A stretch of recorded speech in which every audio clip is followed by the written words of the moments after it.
Sən görürsün.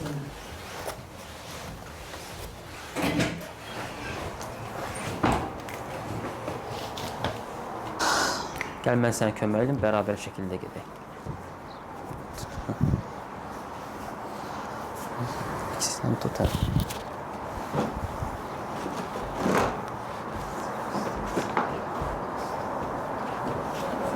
Yox. Çox tərifləyirdim Barcelonanı. Mbappe. Qızlarım uzun ildir bu xəstəlikdən əziyyət çəkirlər. Ailəvi spastik paraplegiya xəstəliyidir. Bunlar da erkən yaşından baş verib. Bu ortancıl qızım Zülfiyədir.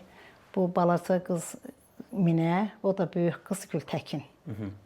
Bu onda irsi xəstəlik sayılır da. Ştrumpel deyilir buna, səhv etməmsə. İrsi xəstəlikdir. Sizdə qohum evliliyi olub? Qohum evliliyidir. Əgər yeriyə bilsən, hansı idmanla məşğul olarsan və yaxud hansı işdə çalışarsan, hansı sahədə? Mən adətən uşaqlıqdan ən böyük arzum mənim hüquqşünas olmaq idi. Çünki onların geyimləri mənim çox xoşuma gəlir.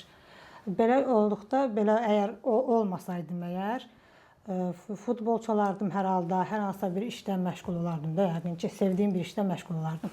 Bu xəstəlik çox çətin xəstəlikdir, amma ümid itmir və müalicə olmaq da mümkündür. Və əgər sağlarsansa, sağlam həyata qovuşarsansa, arzuların nədən ibarətdir? Arzularım, uşaqlıqdan iş adamı olmaq istəyirdim, hansısa bir şirkətin və ya hansısa bir. Onu edə bilmədimsə, ola bilər ki, uşaq işinə baxa bilərəm, baxıcı uşağa. Bağçada işləmək. Bəli. Uşaqlar sevdiyin üçün bağçada işləmək. Uşaqlarla məşğul olmaq. Mən də həkim olmaq istəyərdim. Ki, yəni, mən özüm də xəstəyim, özüm kimi insanlara şəfa verim, onlara da sağaldım. Dəstək olum hər kəsə. Demək olar ki, sən əməliyyat keçirmisən, müəyyən irəliləyiş də var. Mənə elə gəlir ki, bu arzuna çata da bilərsən. Təbii ki, buna ümid də var. Əlbəttə ki, ümid edirəm zaten mən. İnşallah ki, yaxşı olacaq. Arzularım odur ki, onların xəstəlikləri yüngülləşsin, heç olmuyor özlərini idarə eləsinlər. Dünya etibarsızdır. Mən 5 gün bilinmir də, heç kəsin həyatı sığortalanmayıb. Artıq mən onları, məsəl üçün, özlərini idarə etməyi istəyirəm ki, özlərini idarə eləsinlər.